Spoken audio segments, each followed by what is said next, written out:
So tonight's class, Tributaries of Eden, Parshas Vayigash. We'd like to look at, if you want to follow along in the Chumash, page 260, we have the 70 descendants of Yaakov, which the Torah actually begins on page 258. Let's go there, page 258, 259. Verse 8 begins with Ve'ela Shemos B'nei Yisrael Habayim Mitzrayim. These are the names of the Jewish people who came down to Egypt. Yaakov Ubanav, Yaakov and his sons. The firstborn of Yaakov is Reuven. It gives us the children of Reuven, then the children of Shimon, then the children of Levi, then the children of Yehuda, Yisachar, and Zevulun. And in verse 15 it says, these are all the sons of Leah who she bore to Yaakov in Padan Aram, and Dinah, his daughter. All the people, meaning boys and girls, total 33. The verse will then continue with the children of Bilhah, followed by, the children of Zilpah, who are 16, followed by the children of Bilhah, which is 7, followed by the children of Rachel, which ends up being 14 in total. And then the Torah finishes, verse 26, all the total souls that came down with Yaakov to Mitzrayim, those who issued from his loins, besides for the wives of Yaakov, is a total of 66 people. And the children of Yosef that were born to him in Egypt, that's another 2, making the total 70. Math being a little difficult here. Sounds like my skills. Dina never had any children? We'll get to that. We'll get to that. So, the biggest problem on this list is, and they did this for you in a little chart to make it easier, and they can even show you what the Torah did. You see where it says Jacob, and then it shows descendants of Leah. How many total? 33. How many names listed?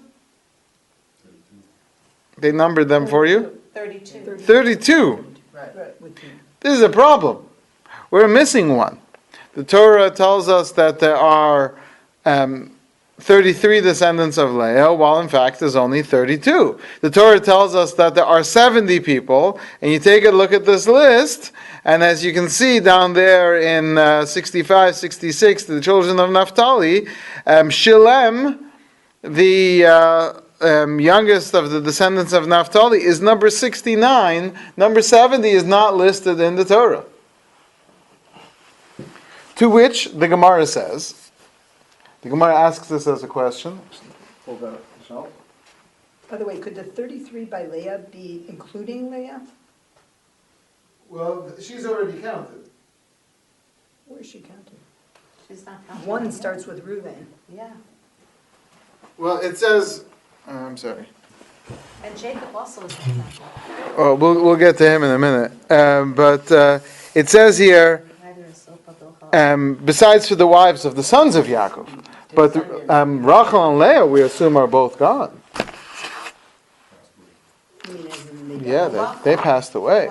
Rachel certainly passed away. But Leah must have been, because Yaakov is trying to be buried there with Leah at the end of the story. Uh-huh.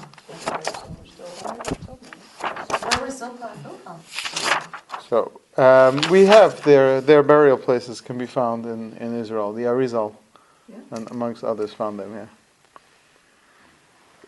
So here is what the Gemara says. A very difficult Gemara. B'chlala natamotze shivim. In the full count, the Torah says there are 70. Bipratan atamotze shivim chaser achad. But if you count them, you'll only find 70 minus 1, 69. Amalei, he says to him, no, don't worry. To Uma haisa im Dina. Dina was born with a twin. Now, Um, the problem is, well, who said that this is referring to Dinah's twin? So the answer is, because if you remember, it said before, in verse 15, it said, these are the children of Leah, ve'eis Dina bito. It should have just said ve'dina bito, and it adds that extra ace. So that extra ace always comes to include something more.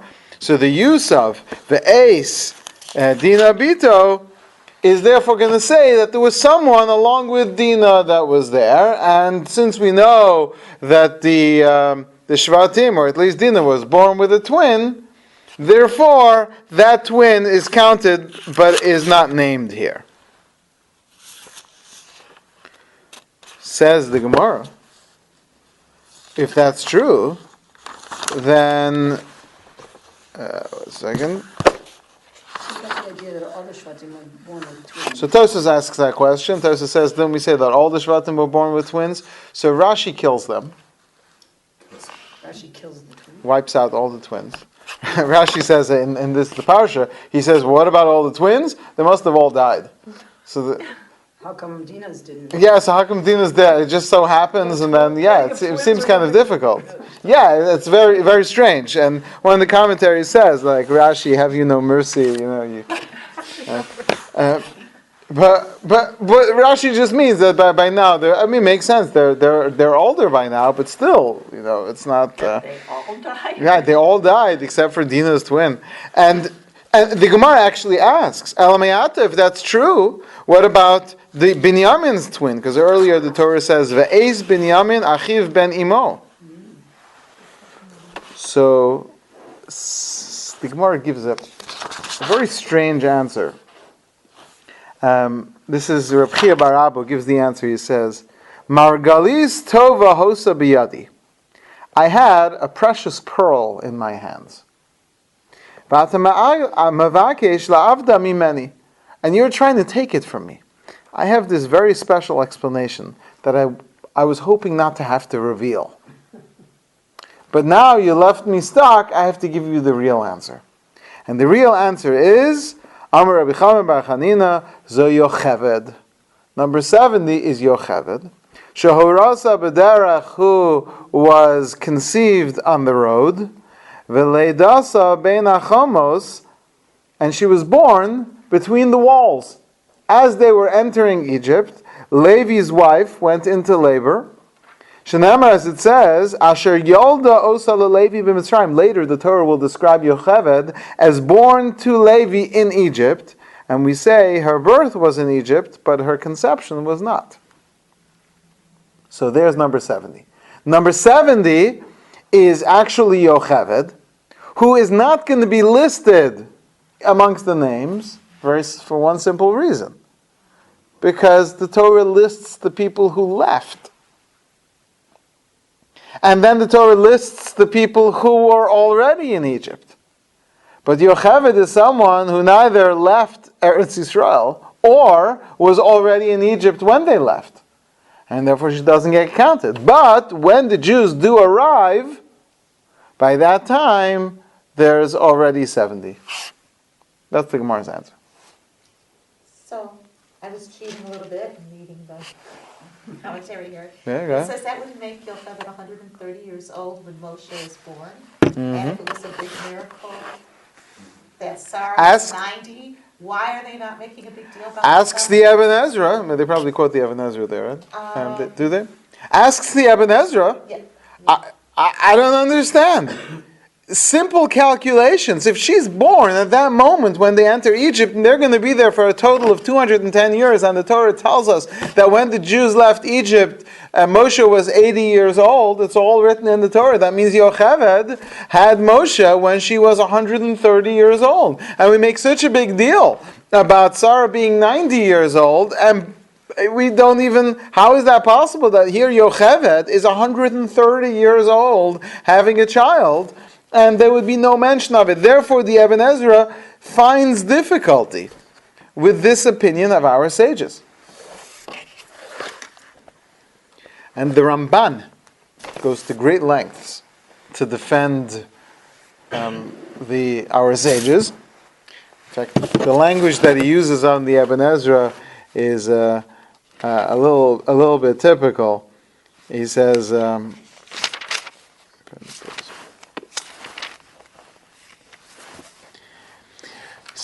Avram, referring to the Ibn Ezra, responded and said that he finds this difficult. Now, perhaps I'm concerned that the Ibn Ezra will see himself as a wise man in his own eyes, because he believes himself to have contradicted the words of the sages. Therefore, I find it necessary to respond to him. The Ramban basically knocks the whole thing out of the water. He just takes the Ibn Ezra to task. He says, I don't understand what your problem is. Yocheved was 130, and that's such a big miracle, and since the Torah must have said it, if it was such a big miracle, the fact that the Torah doesn't say it means that Yocheved was not 130 years old, right? So how old was she when Moshe was born? Yocheved is the daughter of Levi. Levi, you could give him what, another 50 years? And so she's still about the age, it's not even going to be 50 years, it won't be that long. She's going to be 80 or 90 years old, even if you don't have her be 130 years old. Yocheved, the mother of Moshe, is the daughter of Levi. And Levi died a little bit after they came into Egypt. So she's going to be old anyway. Now, how do we know Yocheved is the daughter of Levi? So it says, Vayelech ish mi beis Levi, and the man from the house of Levi went, Vayikach es bas Levi, and took the daughter of Levi. But you could probably work your way around that and say maybe she wasn't the direct daughter of Levi, maybe she was just a descendant, and we call that a bas Levi, just like we might call a Leviah today a bas Levi. But it does say clearly in the Torah, Vayikach Amram took as Yocheved Dodaso, Yocheved his aunt. His aunt is his grandfather Levi's daughter. So without question, Yocheved is the daughter of Levi. That's clear. Moshe was born to the daughter of Levi. We know that Levi dies not too long after the Jews arrive in Egypt. So again, even if you're not going to make her 130, you'll have her 80, 90 years old. So it's still a miracle anyway. Says the Ramban, you, the Ibn Ezra, your argument is faulty. Though your question is a good question, he says. Why doesn't the Torah make a big deal about it? And the Ramban's approach, we're not going to go there, but just to understand that basically his approach is that miracles are not a big deal unless they're foretold by a prophet or done for a specific purpose in order to bring out some kind of miracle. But the fact that Yocheved was 130 years old, God makes all kinds of miracles. Some miracles are greater miracles than others. The miracle of Sarah is that Hashem came and told Avram you would have a child, and they did have a child, and that's why it's recorded. Otherwise, miracles are none of our business. Basically, the approach of the Ramban. Maybe at some point we have to look at it more closely, because it is an important discussion of what is considered a miracle. It's a big difference because we know we're not supposed to ask for miracles. So the question is, what qualifies for that? I have a question. Okay. So basically, if you look at the majority of the people that come to Egypt, they were males. Hardly any wives, any girls. No. It says in the Torah, besides the wives. It says that in the Torah. I know many of them had 10 sons, but it's not any mention that having any daughters. Well, the Torah says besides for wives. So we're assuming that husbands and wives are one soul. Because we're counting 70 souls. Could the twins have married, That's what some say. Yeah, some say. I don't know why Rashi killed all the twins. die off? Right, they didn't have to die. They're the wives. Wives don't count. Yeah, that's right. Yeah, absolutely. Why didn't they count the daughters and granddaughters except for Dinah and Yocheved? Why didn't they count them as descendants of Yaakov? And why, if they weren't counting the daughters and granddaughters, were Dinah and Yocheved specifically singled out? Well, so the answer is simply because we're counting souls. We're counting souls. It's the same soul. It's true, you'd be counting the same person twice. The husband and wife, it's really the pair. Like we say, the 600,000 men who left Egypt. The daughters and granddaughters, it says. Oh, so those are special daughters and granddaughters who are the more significant holder of that soul than the spouse. In other words, they are the identity. They've created the identity of the soul. So let's say Yehuda and Tamar. So Yehuda and Tamar share a soul, of which Yehuda is the custodian of, and then when he marries Tamar, they join together. But they are the Yehuda soul. Ruvain and his wife have the Ruvain soul. Binyamin and his wife have the Binyamin soul. But in this case, in the case of, let's say, Yocheved, so even though Amram technically counts, they would have to somehow be separate souls. But she's not listed. But take, well, let's hold on to Dinah for a bit. But we'll see one of the opinions that says that Serach, the daughter of Asher, counts as her own. See, that's where I was wondering if she could come up at some point. Right. So we'll see about that opinion because she's not listed here. Yeah. So that's She could be the 70. right. So that's an opinion in the Medrash Rabbah, which hopefully we'll So get are to. you saying that all the daughters and granddaughters were married when they went down to Egypt? And then According why to were our the tradition, granddaughters- every person listed here was married. Okay, so, but in verse 7, it mentions the daughters and granddaughters. But none of them are, except for Dinah, are listed by name. And it's plural. Well, I should look in the Hebrew. No. This is all part of the big issue here. In fact, Rashi says granddaughters is Serach and Yocheved, which means daughters is just Dinah. Why is Dinah daughters?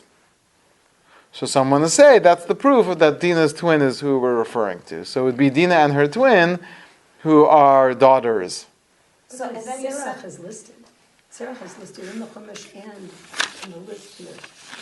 where? And plus it's No, there's a question about how to count Serach, because it says in verse 17 her name is mentioned, but we'll get to that because that's the language of the Medrash Rabbah. Yeah, they counted it, not like the Medrash Rabbah, which has her as number 70. This is all. Hopefully, we'll get try to have some clarity in all of this. But there is. That's just one example of granddaughter. And so she would have been married, and she would have had a husband, but she would have been the one to identify that soul as the Serach Nefesh of the 70. All this stuff is proof that nobody tinkered with the Torah, because they would have straightened this out a long time ago. That's right. Okay, so but let's just hold on to this thought. Again, we've got the Ramban who takes the Even Ezra to task and says, but the Even Ezra quotes another opinion, and it's funny because the Even Ezra quotes this other opinion and dismisses it like it was the approach of some Bible critics. That's the way he seems to dismiss it, which is that someone is suggest that when the Torah says 69, they really mean 70 because the Torah rounds things off. So for example, we only get 39 lashes, but the Torah calls it 40, and so that's the Torah likes to keep numbers round. I mean, is it likely that Moshe was exactly 80 years old and he lived to exactly 120. This is how some people, they want to say that things can be off by a little bit, and sometimes they'll even find proofs from here, proofs from there. So the Even Ezra dismisses this. He says it's actually silly, this explanation, because that works for why the 69 became 70, but doesn't explain why the descendants of Leah are listed as 33 when there's only 32 names there. So that's pretty interesting proof from the Even Ezra. And therefore, the Ibn Ezra himself suggests, as I think someone here wanted to suggest, that maybe Yaakov himself is number 70. And if you read the verses, it's not that far off to suggest, looking at Pasuk Ches, these are the names of the Bnei Yisrael Habayim Mitzrayma, Yaakov, Ubanav, Yaakov and his descendants. So it sounds like maybe Yaakov could be counted as number 70, except it says Bnei Yisrael, which is why someone suggests that Bnei Yisrael is not the children of Yaakov, but Bnei Yisrael means the Jewish people, which, interesting, because Yaakov is one of the Bnei Yisrael, even though he is Yisrael himself.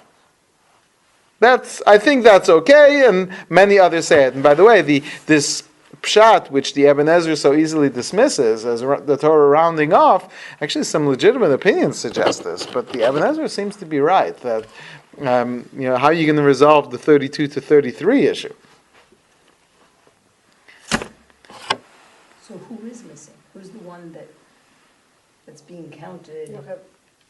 Oh, yes. So far we have Yocheved and Yaakov. Those are the two, Dina's twin. and Dina's twin, but that was rejected. That's not- So we've kept the explanation of Yocheved and Yaakov. Actually, Yocheved is listed on this. Oh, it's number 70. Right, they put it as number 70. Now, ironically enough, actually, let's hold on to that. Chapter 39 in Pirkei de Rabbi Eliezer. So that's going back to one of our sages. If you look at when they arrived in Egypt, they're all listed as 66. It's not clear why he says Zacharim, but V'Yosef Ishnei Banav, and Yosef and his two children, Harei Shivim Chaser Achas. That's 70 minus 1. So then why does it say in the Torah later, when Moshe speaks to the Jewish people, he says, B'shivim nefesh yardu avasecha mitzrayim. Look at you. You went down and there were 70, and now you've come up and you are 600,000 families. Ma asa HaKadosh Baruch Hu, because you know what Hashem did? Nichnas imahem ba'minyan. God himself joined in the number. V'alu lemispar shivim. Like Hayim Hashem, as it says, Hashem says to him, Anochi ereid imcha mitzrayma. I will go down with you to Egypt. And you can see this on page 258, verse 4. This is as Yaakov is going down. Hashem says, I'm going to go down with you. So yeah, the name is listed, there are only 69. But Hashem himself is coming down to Egypt, and therefore the Torah finishes that count by saying, Uvnei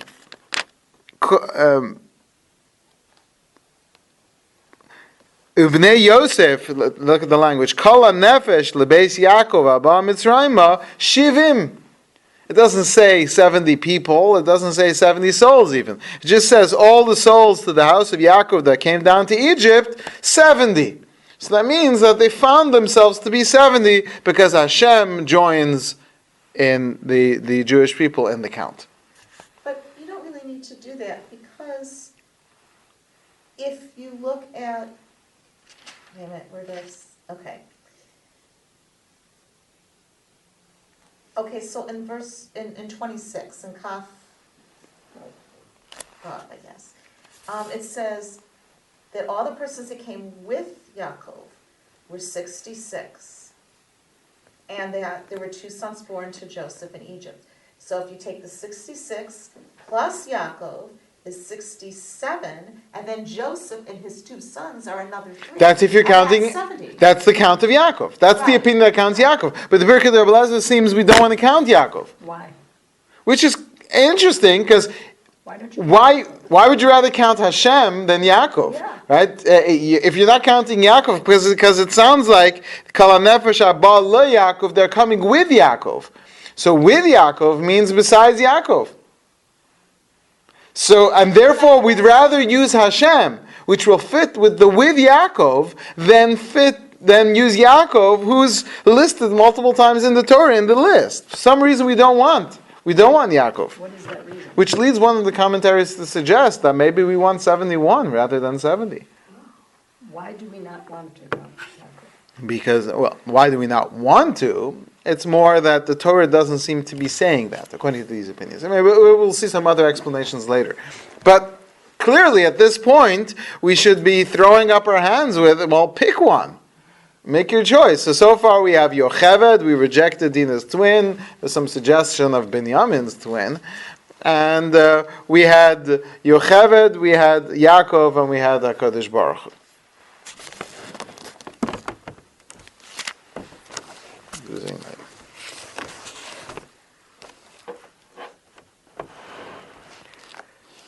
The Medrash Rabbah gives two other explanations, which we're not going to get into, but that wants to suggest that maybe Dan had a son called Chushim, but maybe there was more than one Chushim.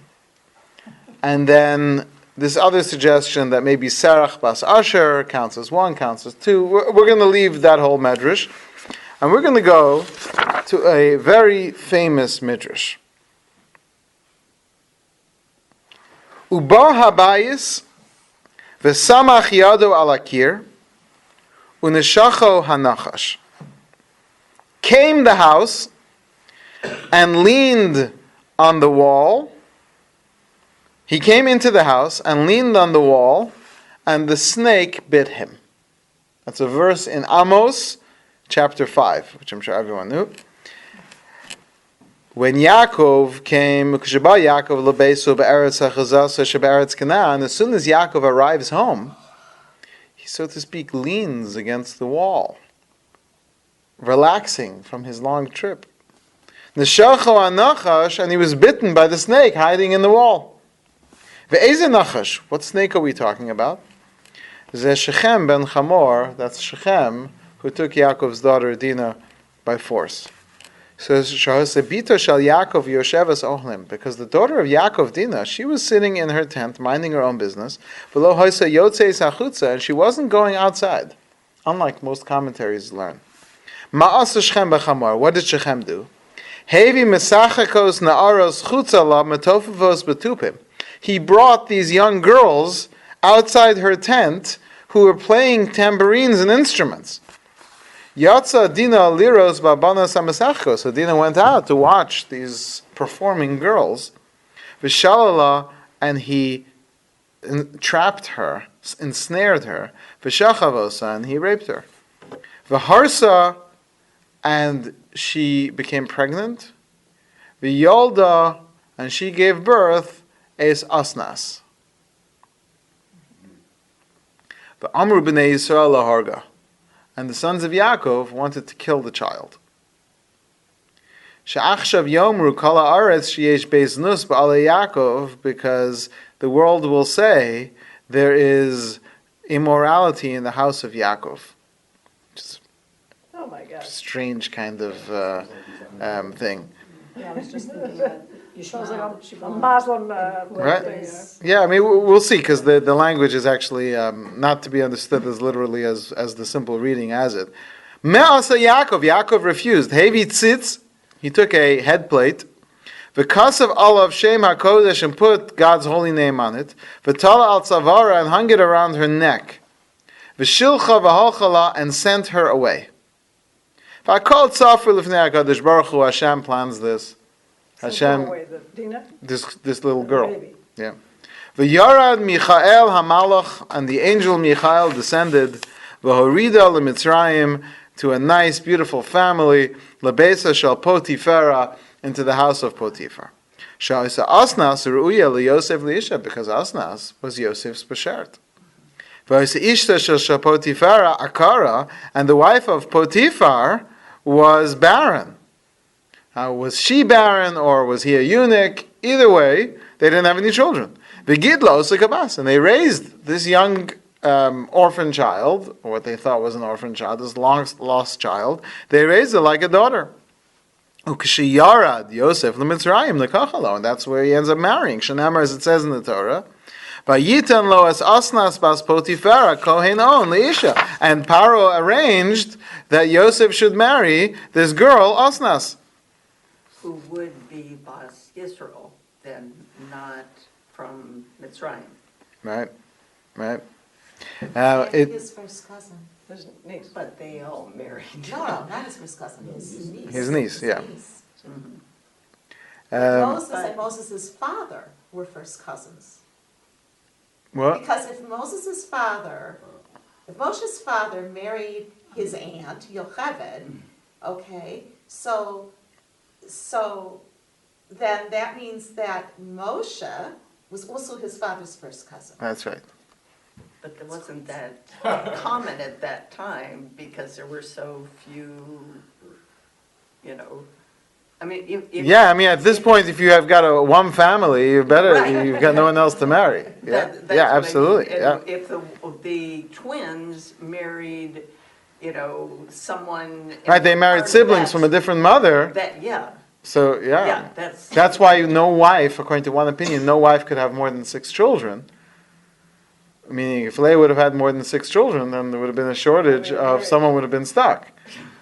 Because they had to marry a twin from a different mother, because the Bnei Noach don't have a prohibition through the father. That's why Avram says, "I'm sorry, she's my sister, but she's through the father, but not through the mother." So that's why he would be allowed to marry a sister. Right? No, that- Okay. I'm my own grandpa, you know. Yeah, yeah. So there's a midrash quoted by the Dazikenim Ibali Tosfos,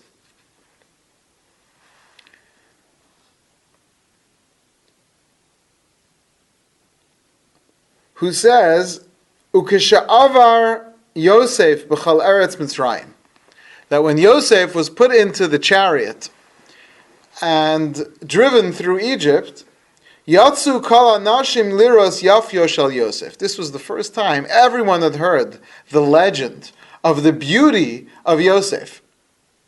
This young man who worked in the house of Potiphar.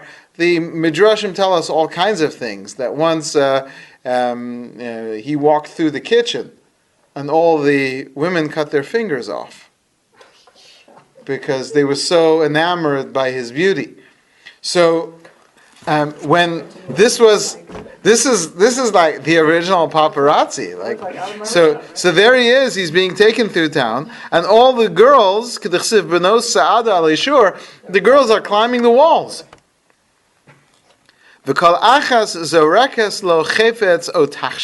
And everyone threw something at him, some type of object or piece of jewelry. First rock star. But she had nothing to throw. Asnas. Asnas. So she took off this amulet around her neck and she threw it at him.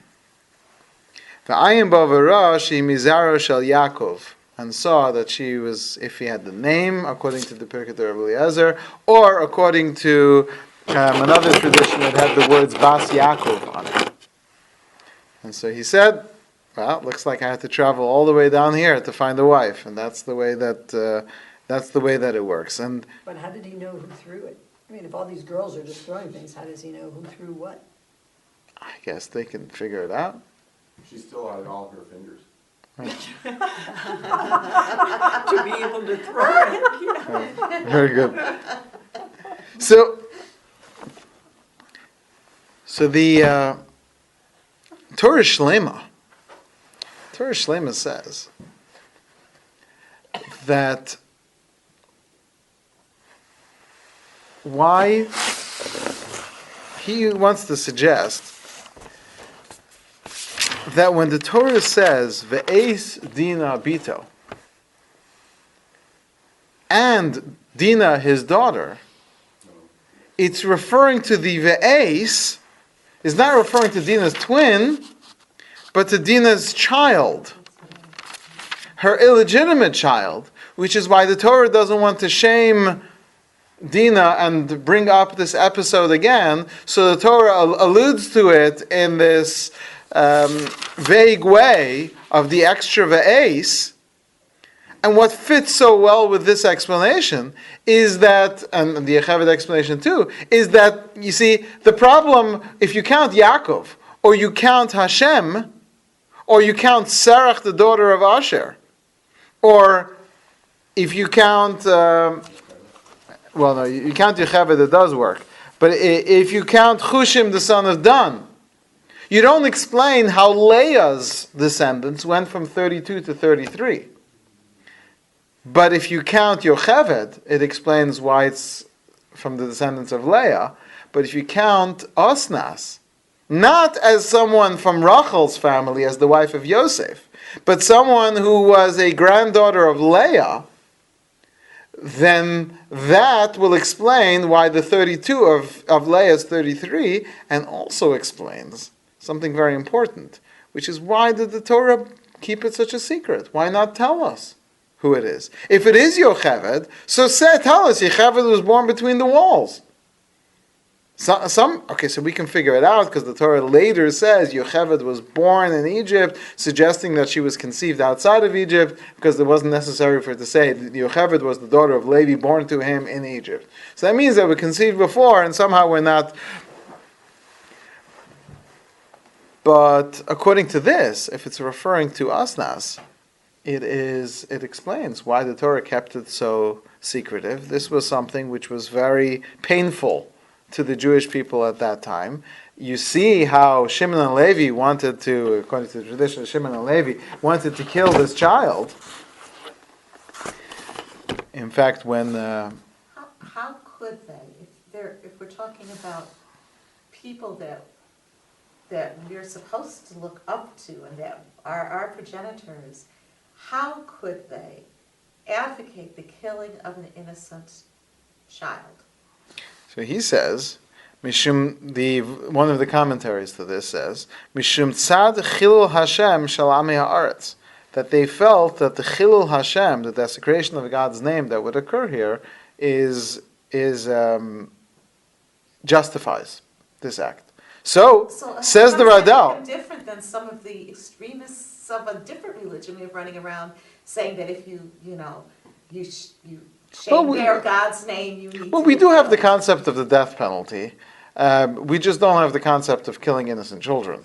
And the Radal says that later when the Torah says, "Uberitzonam ikru shor," that when Yaakov curses or refuses to bless Shimon and Levi, he says because with their will they uprooted the ox. He says it wasn't their attempt to kill Yosef, but they wanted to kill Osnas. That was what he was calling them out for. So Yaakov felt that they were so lost in the wrath of Shechem that they felt that every person in the family of Shechem has to be killed out, including they did kill all the women and the children.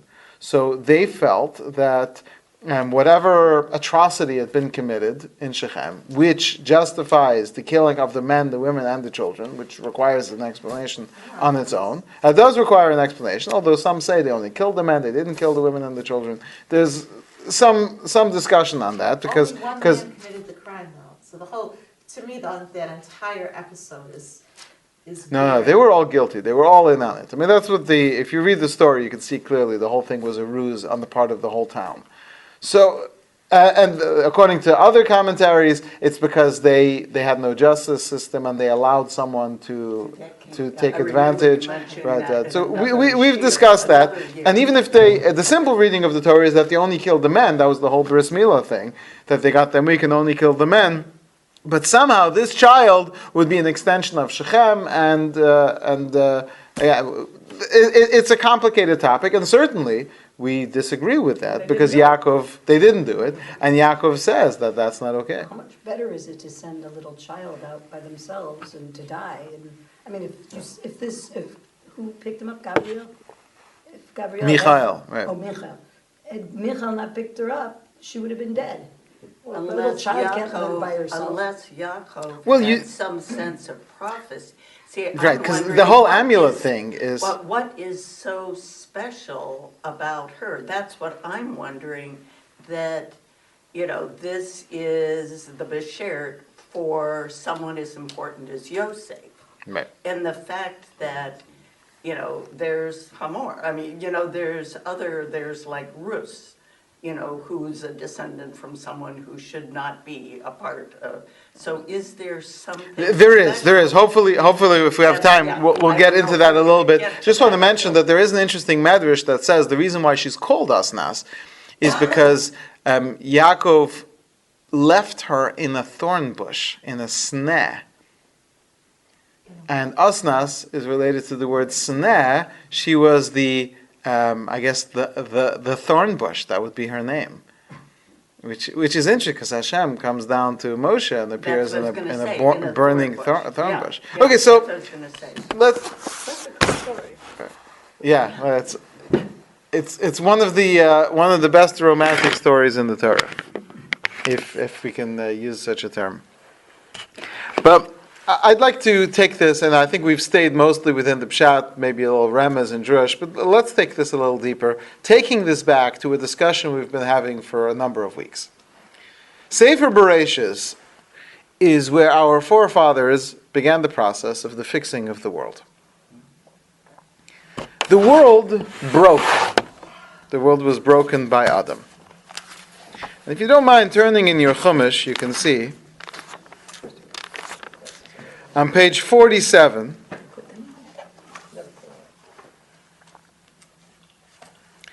the Torah lists the 70 nations. The 70 nations emerge from the Tower of Babel. Why 70 nations? Why the number 70? 70 going down to Egypt. It's the same number. Why 70? So, the way the books tell us, Okay, the descendants were trying to fix the 70? they are, but why is the number 70? The number is 70 because there are 70 facets to the Torah. There are 70 total perspectives. There are 70 opinions. According to this opinion, according to this approach, if you have 3 Jews, you have 4 opinions. If you have 10 Jews, you have 15 opinions. But if you have 1,000 Jews, It's only have 7. you have 70 opinions. Because this Shivim Panim La Torah. But it's also the same numbers. It's the written Torah, and 69 basis of the oral Torah, right? So it goes back to the other puzzle. Right, well, to a certain extent. Except you'll notice, you can even see this in the chart, that we have trouble identifying the 70th of the nations. Seems to be a problem. Right? They list 70 here, but you'll see that they're kind of missing. You see how they count the Pelishtim there? They give it a star because they did count Nimrod number 26. Right? And others replaced Nimrod with the Pelishtim. And it's fascinating because Nimrod is not really a nation. He's just a person. So even the 70 nations, he's really the guy on top of the 70 nations. He's the king of them. He's the one who's in charge of the Tower of Babel. He's the big rebel against God. So if he counts, the Pelishtim don't count. Because the Palestinians, as we can call them here, are not really a people. I mean, that's the issue here. Are the Pelishtim a nation? And throughout the Torah, throughout Tanakh really, it's the Pelishtim who are trying to create their identity as people who have a right to Eretz Yisrael, and they're always attacking.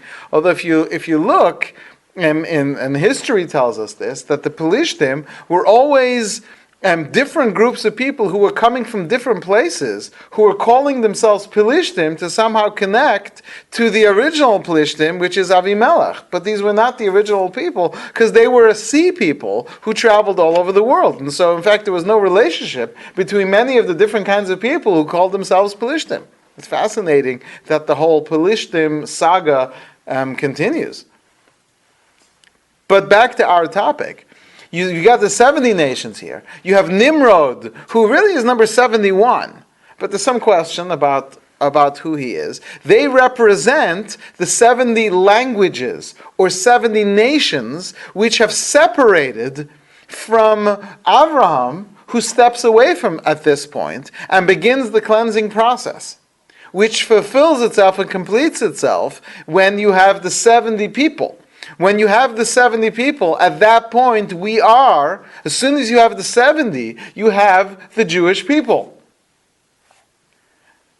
And when you have the Jewish people, they can go down to Egypt. And they can go down to Egypt and collect and bring back the 600,000 souls.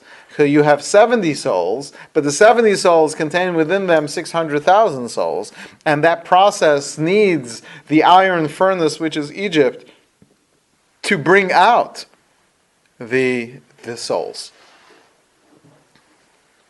Why 600,000 and why bring them out? How did they get there? I mean, I'm. So how did the 600,000 souls get there? So we mentioned it briefly, but we'll go back to it now because it's going to come up again in the story that we're talking about. It all goes back to Adam Arishon, who after he sinned, separates from his wife, and instead of being with his wife in Eretz Yisrael, instead he went down to Egypt and sat in the Nile for 130 years. He sat in the Nile for 130 years, and then at that point Cain was killed after 130 years. And after Cain was killed by Lamech, the wives of Lamech separate from him. They don't want to be married to a murderer. So they come to, Lamech sues his wives in the patriarchal court. He takes them to Adam, and Adam says, why have you separated from your husband? And they say, well, he did this, he did that, and Adam says to them, that's not your business. You've got to do what you've got to do. You've got to live your life. And they said to him, look who's talking. You separated from your wife. So Adam admits that he was wrong. Adam yadas chava ishta, he knew her again. He went back to his wife, and they had a child, as the Torah tells us, when he was exactly 130 years old, making Chava 130 years as well. And at that point, their son Shais is born, and he's called Shais because Shais means to establish. From him would be established all of humanity. Shais is a very righteous individual, and he would be very good. It's only his son Enosh who, when things start to go bad. Okay, so it's not lost on anyone, I hope, that Yocheved is born as they enter Egypt. Yocheved, who is going to be in Egypt for 130 years.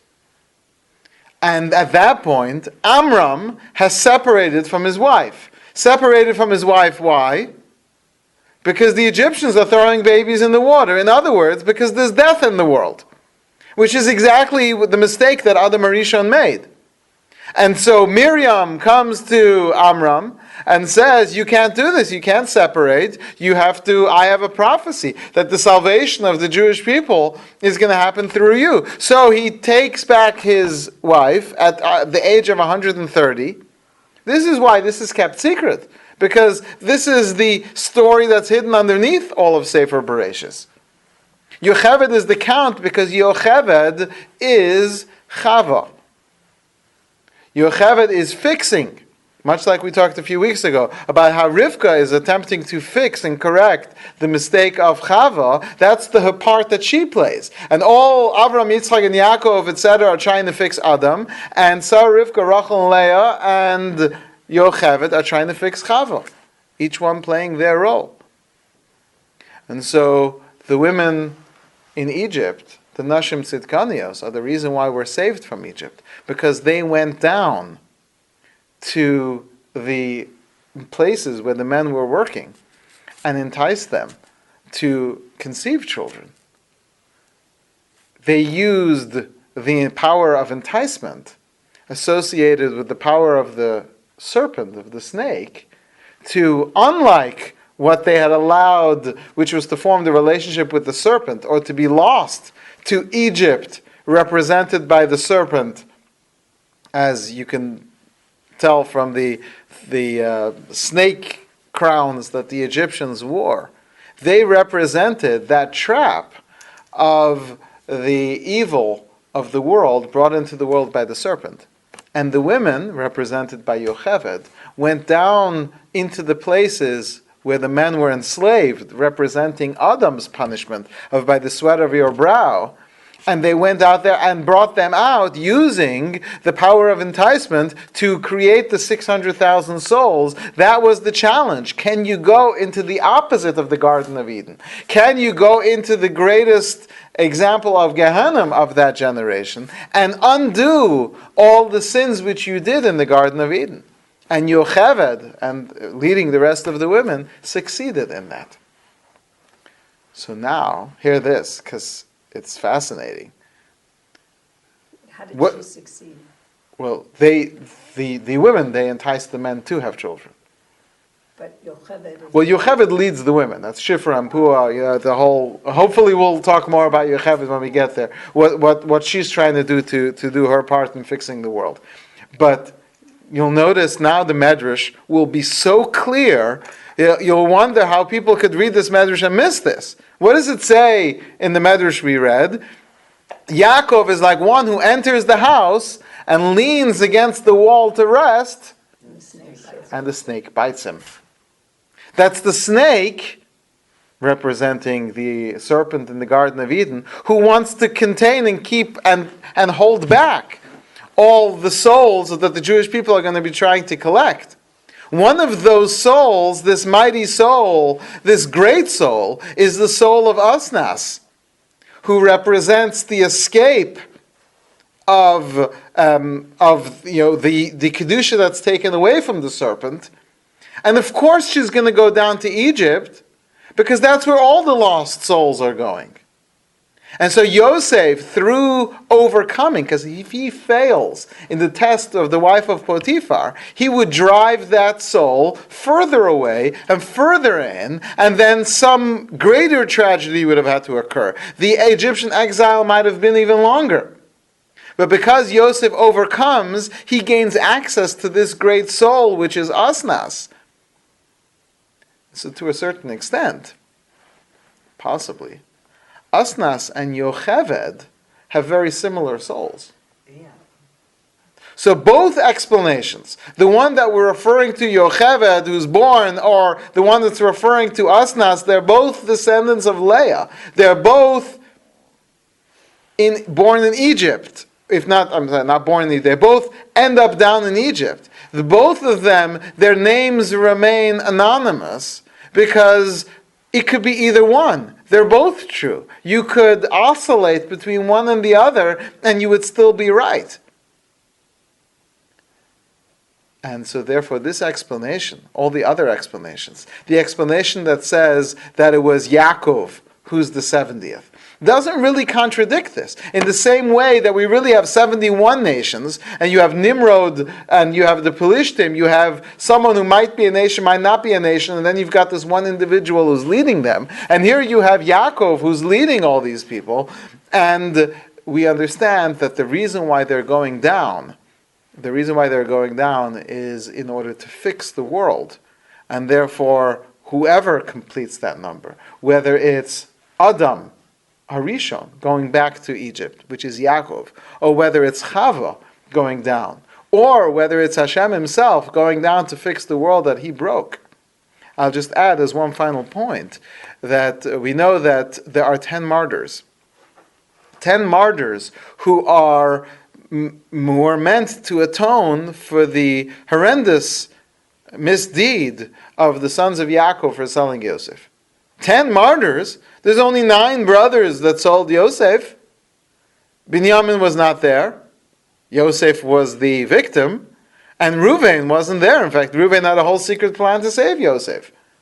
So why do we have 10 martyrs? We should have 9 martyrs. So you've all heard many of these explanations. One explanation is that Reuven was punished too, because he should have done a better job. But most commentaries reject that explanation. In fact, there was an 11th sage who was imprisoned but freed. And they say that he represents Reuven.